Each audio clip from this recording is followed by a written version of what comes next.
Hello, everyone. Welcome to another episode of the Strange, Dark, and Related podcast. I am your host, Elfie, and with me are the Relateds.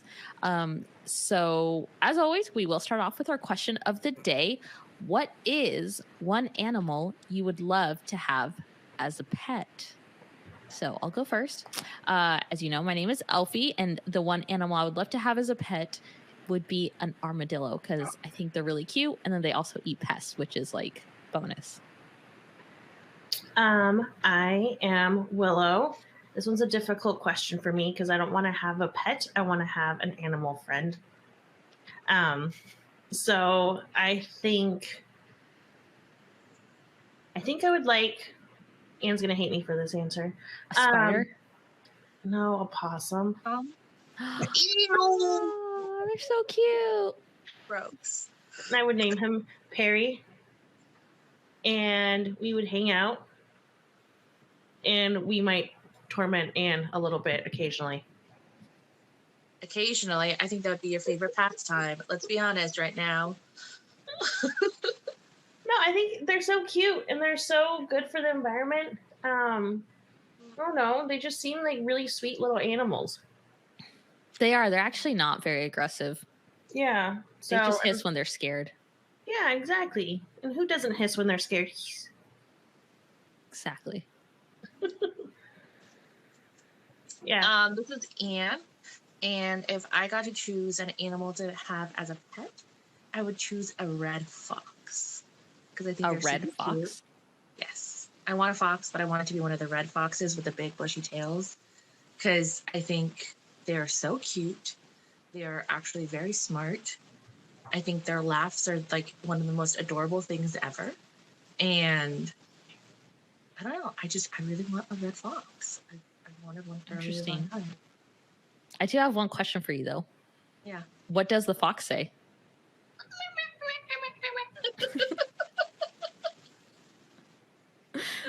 Okay. Awesome. Alrighty. So let's jump into today's episode. Today we have a very interesting topic. If you haven't already figured it out by our backgrounds, today's topic is Nessie. Sorry, I don't know if you guys can hear me now. Nessie. So today we'll be talking about the Loch Ness monster. And I am going to start off by saying I think it's really sad that we call it a monster because we don't know. Like, I feel like monsters are just really mean and evil, and Nessie could be sweet. I mean, just kind of keeps to herself, really. Yeah. Tries to stay away from humans. I don't think that's very monsterish.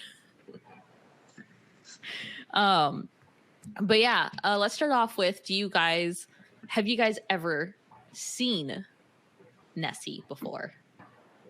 Negativo. I've never seen Nessie. I have not either, although it was a possibility when we went to Loch Ness ourselves, but we saw some pretty quiet waters. Yeah, I think I was like so focused on how cold the water was when we got in, then I wanted to find Nessie, but I didn't see anything. I think that it's super cool that the water stays cold. So it's 5 degrees Celsius, like year round, which is about 42 degrees Fahrenheit. And I mean, it stays pretty consistent, that temperature throughout the entire year, whether or not it's winter or it's the summer. So I thought that was actually pretty cool. Fun fact. So one of the things that I thought was really cool, because I just thought it was just like a regular lake. Like, I didn't realize it's a very skinny lake. So the length is 22.5 miles long, and it's only a little over 1.5 miles wide. It's like a cigar shaped lake. So I know the three of us went. That was one of the things that was surprising to me going there. And then while looking up all the information regarding Nessie, I also didn't realize how deep it was. It's 745 feet deep. So I think that also kind of leads to some of the mystery around Nessie too, because that that is very deep. You can't snorkel that, right? You'd have to go in subs and do sonar and that sort of thing. No, absolutely. And I think that's something that a lot of people don't realize is that although it is not the deepest loch in Scotland, which is Loch Mulmore, and it's not actually the biggest one, which is Loch Lomond, it actually has the most water at 363 billion cubic feet of water. So even though it is not like very big in general, it has a ton of water. Mm-hmm. I thought that was really surprising because I wouldn't have expected, just like looking at it, that it had that much water. I mean, we're talking about billions of cubic feet of water. I feel like my mind can't comprehend that much water. Yeah, I think that there's definitely like plenty of space for creatures to be living there, and it is known to have a lot of eels, and so I think a lot of the sightings are just eels, which is so creepy. If I had known there were eels, I never would have gotten in, because after watching The Little Mermaid, I have a thing about eels. But yeah, I think one of the most interesting things I read about Nessie was that the earliest sighting of Nessie went as far back as 565 AD. Mm-hmm. And I think Anne will actually appreciate this story because St. Columba. Yes, I know. Because there was an Irish monk who was visiting the area, and he had come across someone that was burying a man next to it was called River Ness. So it wasn't actually in Loch Ness, but like it's like close by. And they had said to the Irish monk that this man had been swimming in the river, and he was attacked by a quote unquote water beast. And this water beast had mauled the man and dragged him underwater.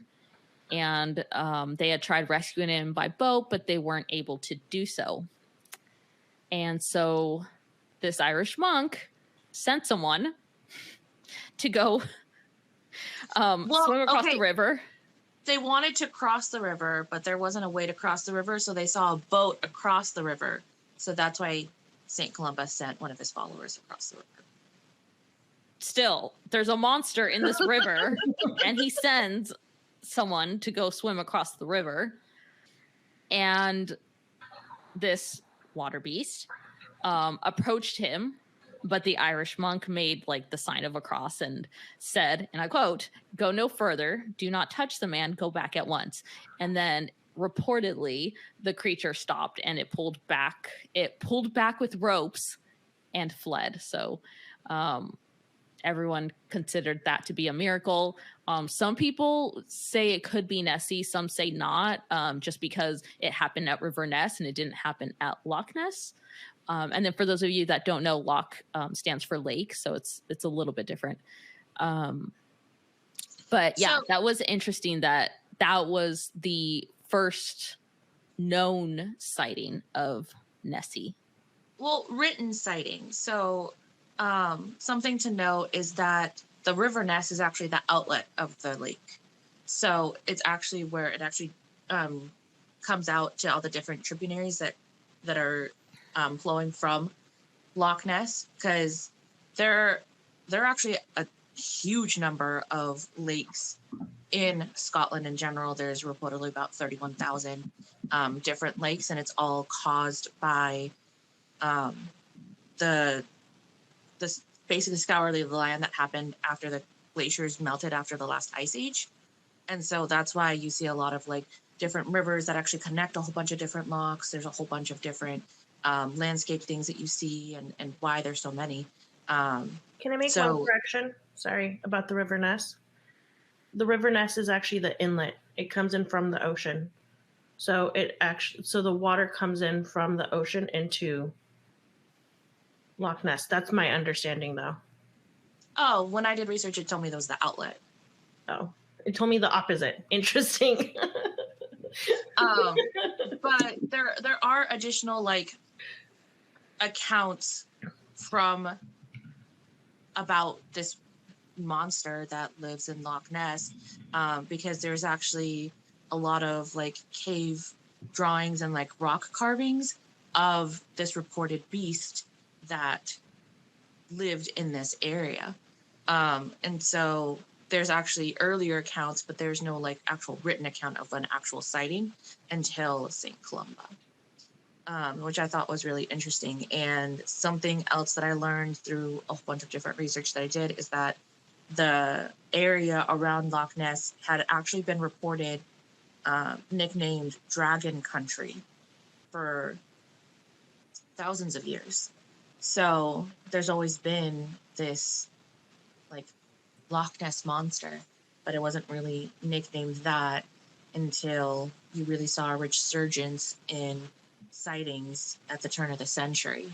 And it wasn't actually named Nessie until it was actually coined by the Daily Mail. And that actually happened. I wrote down the date because I thought that it was interesting. I think it happened in 1933. It actually happened on Wednesday, October 18th, 1933. Yeah, that's my birthday, guys. So happy birthday to me. So 1933 thing. You're old, Elfie. You look great. I look great. I know.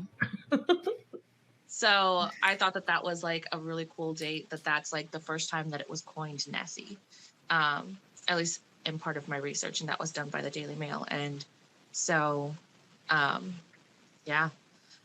So the other side of it is talking about folklore and things like that. Is when I was doing my research, a lot of information regarding Kelpies kept on coming up. Mm-hmm. And Kelpies is a very Scottish myth and legend. And based on my information, it is a horse-like creature that is able to adopt a human form. So originally, the St. Columba, what was reported was a Kelpie type creature, so a horse-like form, and it's changed into now that the dinosaur type figure.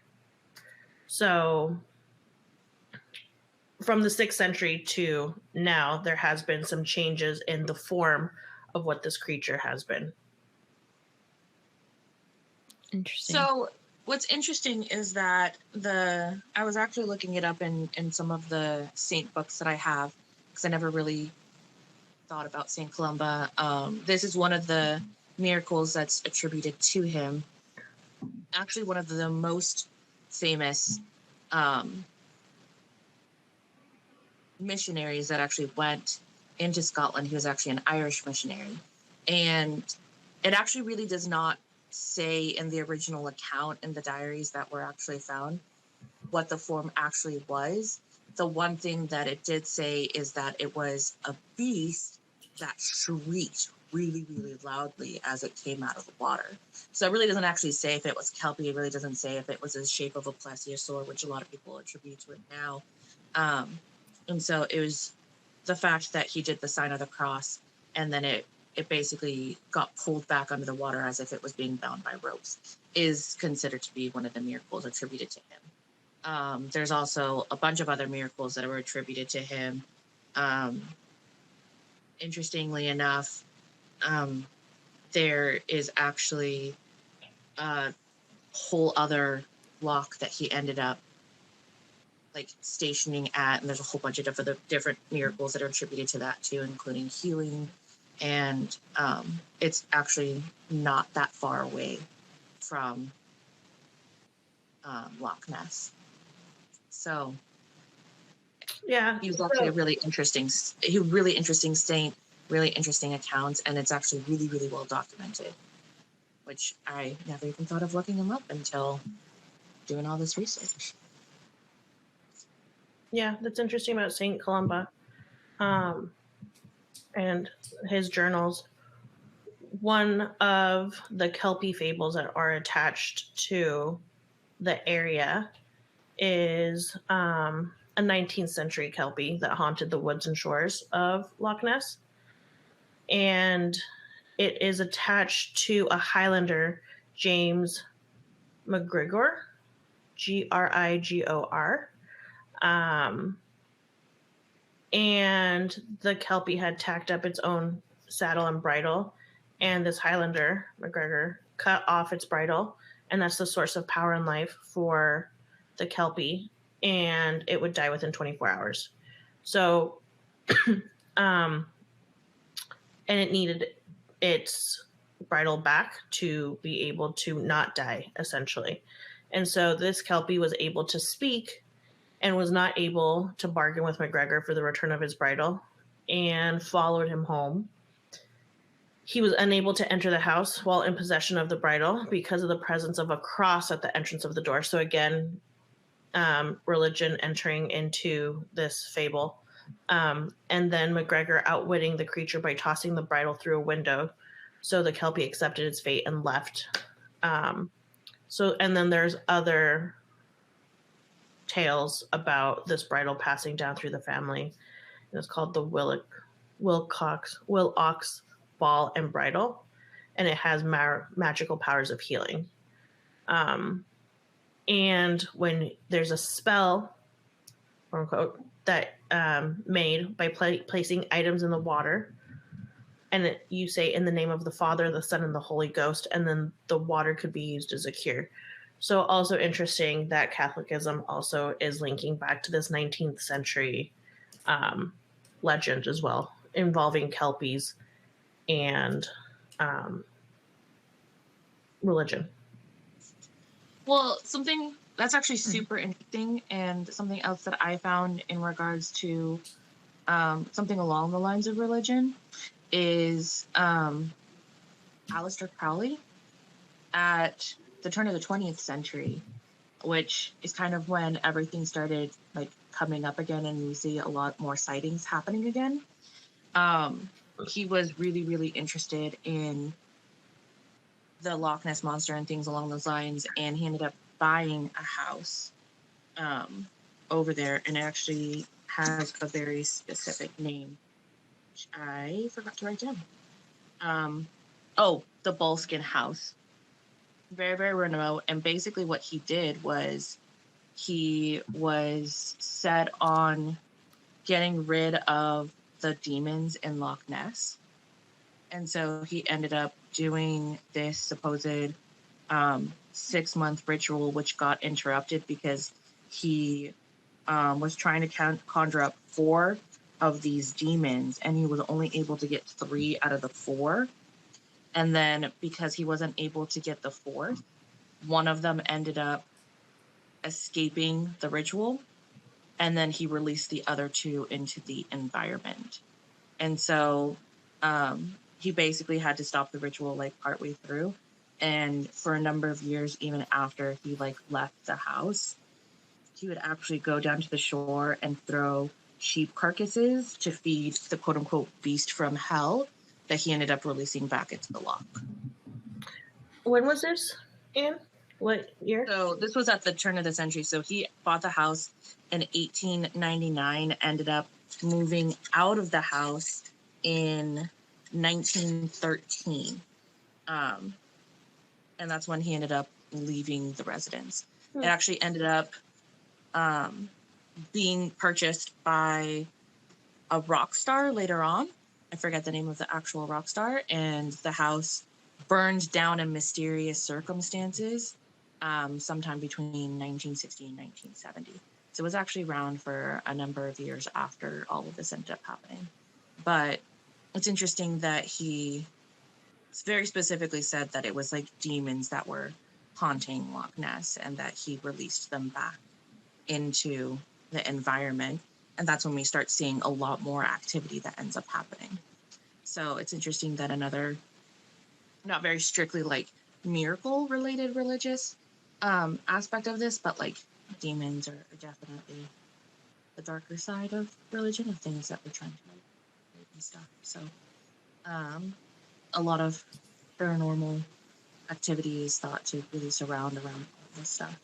So it's been said that one of the reasons why we don't actually see evidence of Nessie is because it's actually a demon and they don't really have like flesh and blood most of the time.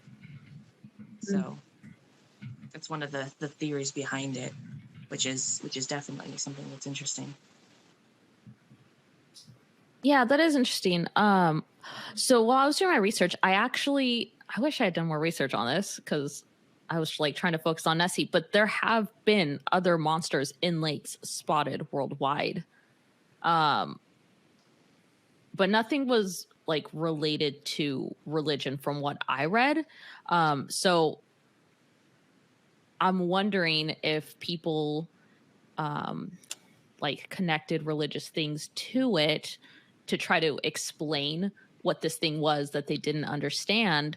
But it does beg the question of, is there a creature out there that we just haven't discovered yet? Oh, 100% I believe that could be possible because we know more about the surface of the moon than we do about our own oceans. And there has been evidence that it is possible for ocean creatures to enter the loch.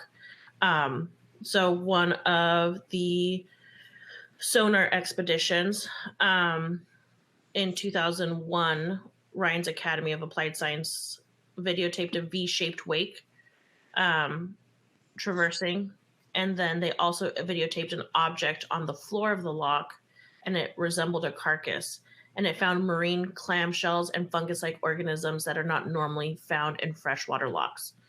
So they believe that there's a connection to the sea and possible entry for the creature. And then looking at a map also, the river Ness is not very long. So it's not like they had to go hundreds and hundreds of miles to get to the loch. It's not a very long river. And it is cold Arctic type water as well. So I would not be surprised at all if there is a creature that comes in, or maybe a family or whatever. And it could also be the Robert Ryan's studies, they concluded in 2008, and he believes that whatever Nessie was is now extinct. So it was a creature and now has extinct. It could be that through global warming and the oceans and all of that, it has changed the environment drastically for Nessie. But there are still a number of sightings that have been happening still to this day. Like this year, there was that accidental video that was caught by the outdoor. Oh, what was his name? Richard Outdoors. Yeah, Richard Outdoors. At first, when I saw it, and I was like, garbage. This isn't real. But then seeing it again, it could be many things, right? Like it could be a trick of like how the water hits. I genuinely don't think that he put this out there to be like, hey, look, this is something. It's really just an expedition with his friends and colleagues of them doing an outdoor expedition. And it could be the way that the water, it could be a log and rocks in the water, and the way that the sun is hitting makes it look like something. It could be a creature. It could be many different things, right? But kind of going back to what you were saying, Elfie, I think that sometimes, yes, we being humans, use different things to be able to explain. And so in some cases that we don't understand, in some cases that is religion. And also there's a lot of things that are lost in translation over the years, right? So one of the things I recently, not related to Nessie, but one of the things I recently saw is one of the original explanations of one of the original names, I think, of a hippopotamus is a river horse. And a unicorn is a horse with a horn. So a hippopotamus, like a rhino, sorry, not a hippo, a rhino is a horned river horse.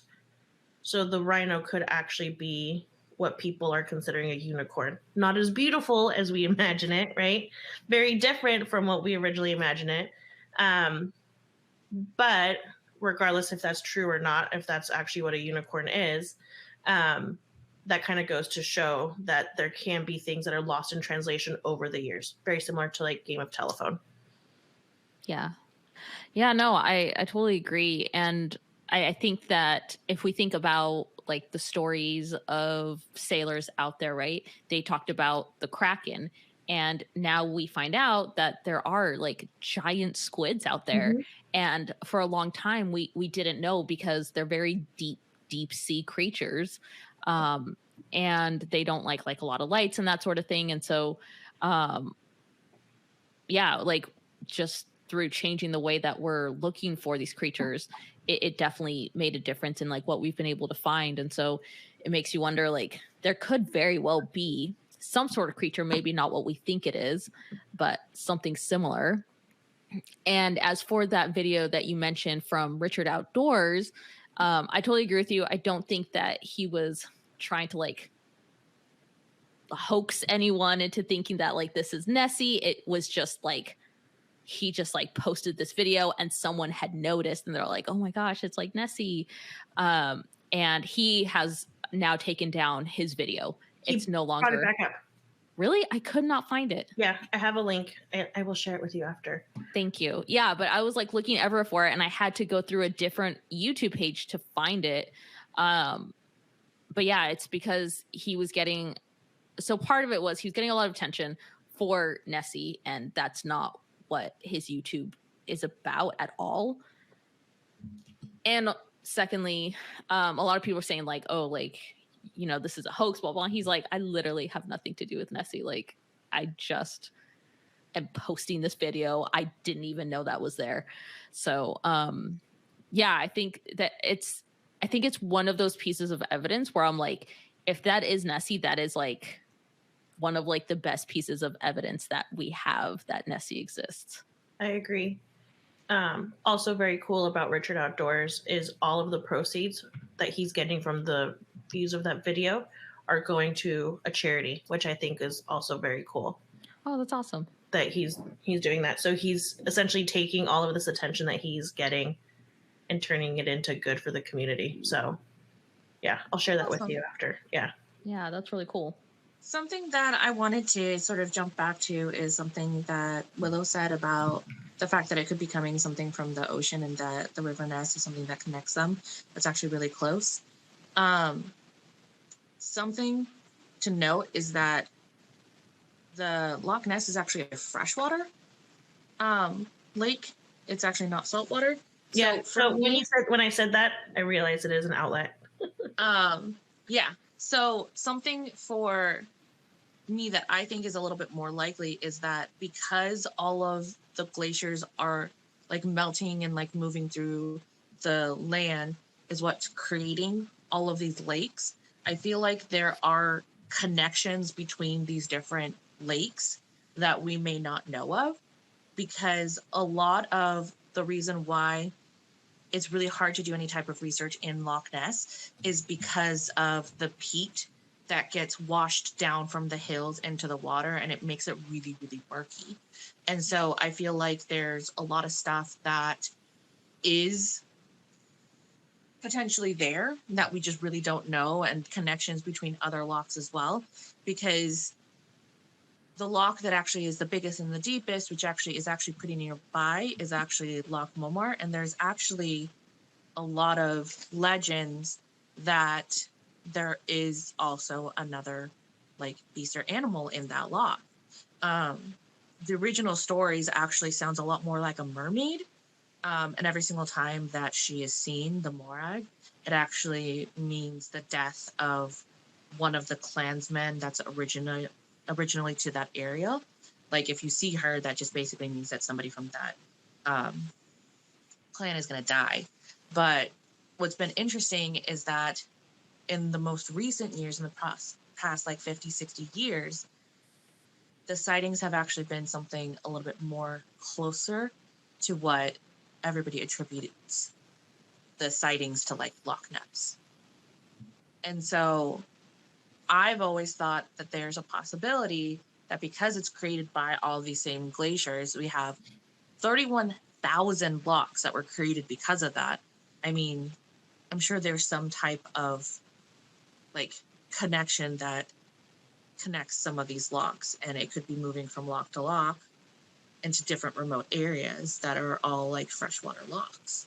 Like, I'm not going to deny the fact that that's also a possibility.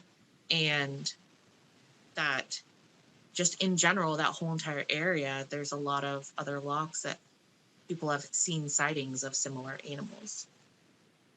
Whether it is an extinct plesiosaur or a family of plesiosaurs or anything along those lines.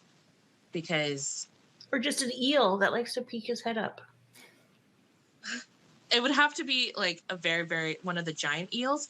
And something that's interesting is, I don't know if any of you guys really found this in your research, but there was actually in 2018 an environmental data study that ended up happening. Did you guys read about that at all? So I saw the DNA survey that they did of the loch. So it was done by Neil Gemmel, and what they ended up doing was 300 samples of different areas of the loch, whether it was surface or deep water near the actual bottom. And they took these water samples and put it through filters a number of times to be able to pull all the organic data. And they were actually able to get over 50 million different DNA sequences. So if it was something that was unknown, they probably got the DNA sequence of it. But obviously we don't have like DNA for the plesiosaur, but they were actually able to find evidence of giant eels. So it said, what I read is the possibility of large amount of eel DNA. It could also just come from many small eels. So that was what I found regarding the research from the universities in Otago, Copenhagen. That was in June 2018. Mm-hmm. So one of the other things it said is no evidence of reptilian sequencing were found, but I think that we don't necessarily know that if I don't know enough about dinosaurs to know if all dinosaurs are considered reptilian or not. And my gut feeling is that not all dinosaurs would be considered reptilian because there is a lot of ocean creatures that would not necessarily be considered reptilian, right? So I think it's just saying that it wouldn't be a reptilian animal, but I think it could still be a possible ocean animal. It could be a type of eel, right? That is in there. And like you said, Elfie, like the Kraken, we have, was it last year? It was pretty recently where they were able to actually photograph the entirety of a giant squid. And it was due to changing the way that they were trying to find it, right? Because they were going in lights blazing, and these are deep ocean creatures, and if they saw the light, they'd be like, light. So they went in with different types of light. They went in with quiet motors. And then the squid actually was able to found them and like interacted with the camera equipment. So yeah, I think I personally think that there was something. I don't know if it still is there. And I think that it is a very big possibility that it doesn't live its life in Loch Ness. I think it visits occasionally for whatever reason. Yeah. So thinking about things that it could be instead of an actual like creature, there are a few things. Some of these sightings could be different things. So could be like seals or otters, which are known for the area. Definitely could be eels. One that I thought was really funny is that, like, back in 1969, they were filming a movie. It was called The Private Life of Sherlock Holmes. And some of the scenes had a monster which like resembled a plesiosaur. And so they built it out of plastic and they had it towed by a submarine. But at some point, it ended up sinking like 180 meters of water and they could never find it. So they think that some of the underwater sightings of Nessie have actually just been this like plastic monster that they created for this movie, and it's just mistaken as That's Nessie. actually pretty hilarious. Yeah. So that was like one of my favorite ones where it was like an accidental hoax, I guess. Yeah, the one I thought was actually really funny, and I was like, what are they doing up there? So they said that some of the sightings could also be an elephant. And I was like, what the heck are elephants doing in Scotland? I don't know about you, but it was very cold in Scotland. The time we were there, we saw a lot, saw 0 elephants. But in a 1979 article, they claimed that the surgeon's photograph, so that's the most famous photograph of Nessie, was the top of the head and an extended trunk and flared nostrils of a swimming elephant. And they suggested that it could be from a traveling circus that allowed the elephants to bathe in the loch.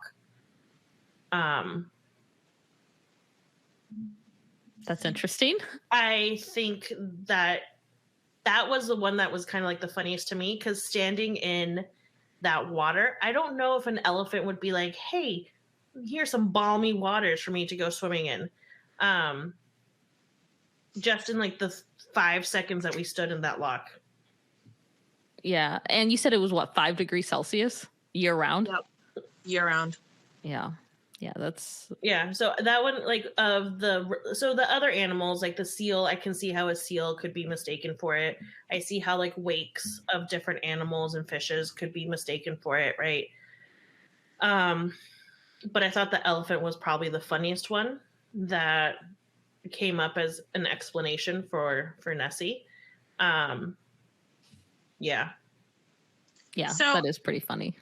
I actually have an interesting theory that I sort of came up with doing some of the research, because, and it has to do with the surgeon's photo. Because originally in 1933, the Daily Mail newspaper commissioned a large game hunter, Marmaduke Wetherall, to go and do some research to be able to catch the Loch Ness monster. And within 48 hours, he ended up finding these giant footprints. He ended up making plaster casts of them, sending them to a natural history museum, which basically said that it was a stuffed hippo's foot. And it basically ruined his reputation completely. And then the person who discredited the surgeon's photo was actually happened a decade after the photo came out, and it was the stepson of Marmaduke Wetherall. Oh, that's interesting. I didn't realize it was the stepson. Yeah, it was the stepson who said, oh yeah, no, we planned this whole entire hoax. And when that photo originally came out, the surgeon actually didn't even want his name credited to the photo at all. He didn't want to be associated with it at all, which I found really interesting. And because the stepson, Christian Sperling, ended up saying that a decade later, part of me feels like it wasn't actually Wetherall who created the hoax of the rhino foot. It might have been some other local around just messing around, and it just completely ruined his reputation. So when this other guy was getting a lot of fame and basically fortune from his photo, the stepson's like, well, that's not really fair. I'm going to show that it was actually also a hoax, that this ended up happening, and that it was all planned. And so his whole entire, which actually goes back to the movie too, was that they claimed that it was this plastic material that they ended up creating on top of a toy submarine, and that's what they ended up photographing. when that like plastique wasn't actually readily available during that time, because it was like right in the middle of World War II. So like anything of that type of material would have been reserved for the military. It wouldn't be readily available for anybody to like create this whole interesting. entire fake thing. I hadn't seen the part about that it was plastic. I just read that it was created. They created a monster neck. So it's interesting that you found that it was made out of plastic. Yeah. So, and that wasn't readily available during that time. It would have been something that was reserved for the military. So, like, for me, that actually like creates a little bit more validity for the photo, because I think that it might have been like Weatherall's stepson, Sperling's sort of like chance to be like, hey, you guys did my stepdaddy wrong. I'm going to prove that this is also a hoax, so that he doesn't get the same type of notoriety that my stepdad should have gotten. But that's just my theory. I could be totally wrong. But I mean, there was that guy that had the giant penguin feet, right? Have you seen that about the guy with the giant penguin feet? And then after decades of like walking this beach, he came out and said like, just kidding, guys, it's just me. And I thought it would be funny to create this this thing. So yeah, it is very possible that someone would walk out there with this. So what it said was a hollowed like a, what was it, hippo?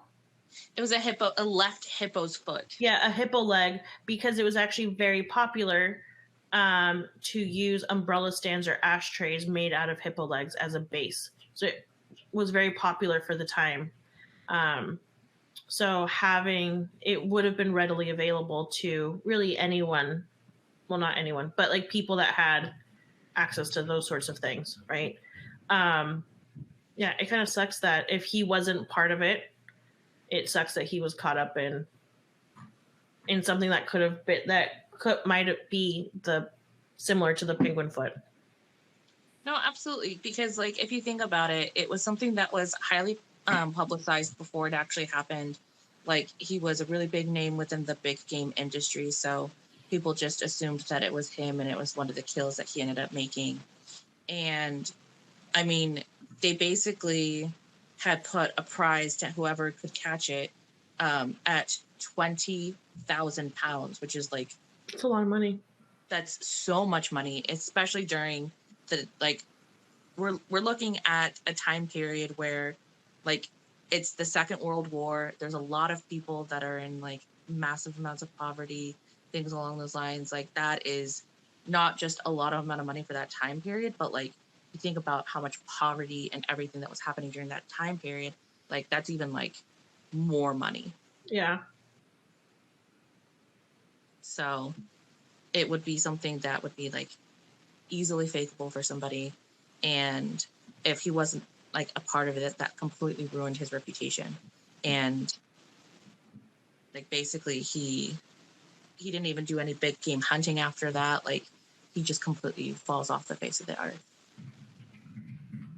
which I think is kind of sad.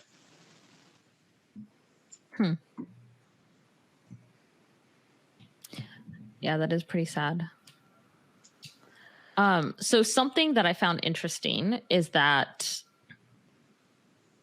the Loch Ness Monster itself actually brings in a lot of money to Scotland, I guess, the area. I don't know if it's like Scotland itself or the Inverness area. Inverness area. It's $80 million a year.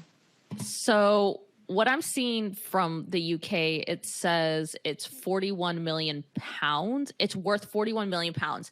It didn't say per year or like whatever. So I don't know like what exactly if it's like it's generated that much like in the lifetime of since Nessie has like been around, or if that's like a yearly number. But it does bring in a lot of tourism for Scotland, and people do come looking for the monster.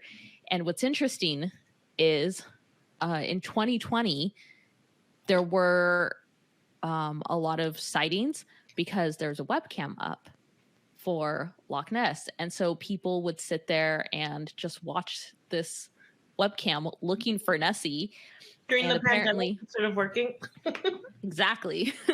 And apparently there was someone in China that had a sighting like through the webcam. And so they're saying that's like one of like the furthest sightings that they've had so far.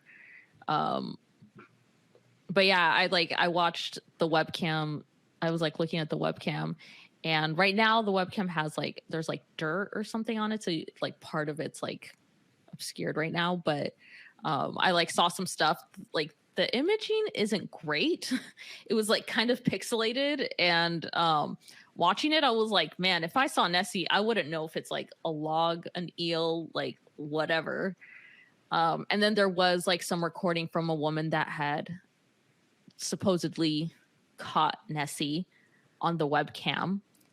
I struggle to believe it was because there were two ships that went by like at the same time that Nessie was like out and going across the screen. And I feel like someone on at least one of those ships would have been like, oh, look, there's this huge monster that everyone keeps talking about. And they would have like taken a picture or a video or something because it was there for like a while. So, but it's interesting. It was fun to watch the webcam and just see like, you know, what you could see. I don't know. So that's actually super interesting because something that I was watching actually a documentary on some of the DNA sequencing that the environmental DNA sequencing that they did, and they were talking about some of the like original sightings in the turn of the century, and sort of what started off this whole entire like Loch Ness monster kick was when Albie McKay ended up seeing it in 1933. And what was interesting that they noted, but like super briefly, like in passing, they're like, it was like more readily accessible to all the tourists that were coming because a year prior, they had newly constructed highways all along the North Shore. So I was about to bring that up. Yeah, the infrastructure was just built, and then we see all these sightings. So something that is interesting is all of the pictures, if you are watching instead of listening, you'll notice that the pictures that we have look very similar. If you go to the south of Loch Ness, it looks very different. It is a very different sort of environment. It's not as mountainous. It's much more flat. There's a lot more green. And my background is of the north. It is like the very, very north of it. I think Anne, yours is as well, is of the very northern, area of it. And Elfie, if I remember correctly, I think yours is more of the center area because there's that opening between two sections. So I really opening too, though. Yeah. So, but it's like right here, there's like an opening that, because when we did the tour, we did stop and they said this is the place where most of Nessie sightings are. So I think it is interesting that most of the sightings stay like center to north and aren't really seen very much from what I saw in the southern end of the loch. Mm-hmm. That is interesting. So what's funny is, so this reminded me when you guys were talking about like sightings like increased and whatever, there was another, I don't know if I want to call it like a hoax, but I guess an accidental sighting, I guess. But basically like in the 90s, there was a whiskey company that had promotional, they were doing like some promotional like ad or something, and they had attached the head and neck of a monster onto a submarine and had it sail across the lake, but it seemed like, I guess it went in front of a hotel, and a lot of people knew that this was fake, that it was just for like this promotional thing that they were doing, but there were 2 busloads of tourists that stopped to take photos of this thing. And so but they didn't know, right, that this was like a promotional thing. So there's probably photos out there where they're like, I saw Nessie, but it wasn't. It was just this promotional thing that looked very much like Nessie, and it was meant to look like that. And so I wonder how many other things are like that where it's just like accidental sightings. I think, although one of the funniest things that I have seen while doing my research was right now, if you go to eBay, there is a Cheeto that looks like Nessie. I mean, it doesn't really look like Nessie like that much, but it is on eBay for $850,000. I should start selling Nessie looking things. Especially Cheetos. Yeah, that's insane. Yeah. There are like some other cheaper ones. There was one that's like a fire Cheeto where you can, like, the starting bid is 100, and then if you want to buy it now because you don't want to miss out on this, you know, Nessie Cheeto, you can buy it for 300. And then there's another one where it's selling for $291.75. This is all US dollars. So That's pretty crazy. Well, I mean, like, I feel like everybody really likes, like, Nessie's become its own, like, national type of treasure, like its own, like, you hear Nessie and, like, I think of it super fondly. Like, I love the idea of it being like a plesiosaur, and, like, honestly, I think it's like super cute when if you actually look at an actual image of a plesiosaur. It's actually kind of ugly, it's kind of scary, but they've like cartoonified it so that it's super cute.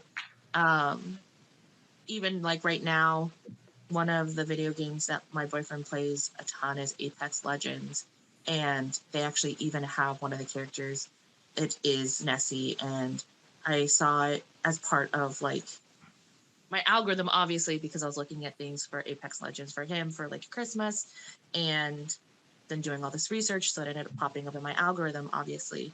And to be honest, the toy is actually like super cute, comes in a couple of different sizes, but I mean, it's expensive. You're looking at like a 12-inch toy being something like $80. And the little 6-inch is like $60. And like everybody who like purchased it and like the reviews are like absolutely amazing, like great quality, things like that. And I was like, you know, if it was super cheaper, I probably would buy it because it's actually kind of super cute. And so I think that there's definitely a lot of money that's gone into it, regardless of whether or not Nessie is actually real. I think that there's a lot of people that are just gonna be like, it's real in my heart because it's something that we've all like talked about and thought about and imagined. And so I think that it's something that is very prevalent in our society and will be for a number of years, regardless if people. The really crazy thing about it is that you're only going to be able to prove whether or not Nessie is real. You're never going to be able to disprove that Nessie is not real.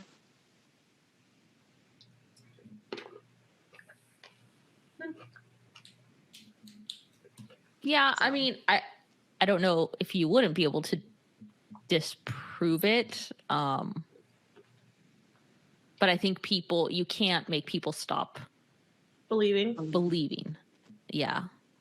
And I think like that is the fun thing about things like this, like Nessie and ghosts and unicorns and krakens. It's like, it's this idea that we don't know everything and that there's still something left to be discovered. And I think magical. People like that. Yeah. But we are coming up on time here. So let's finish up with our closing question. So if you guys caught a legitimate photo or video of Nessie, would you share it with the world?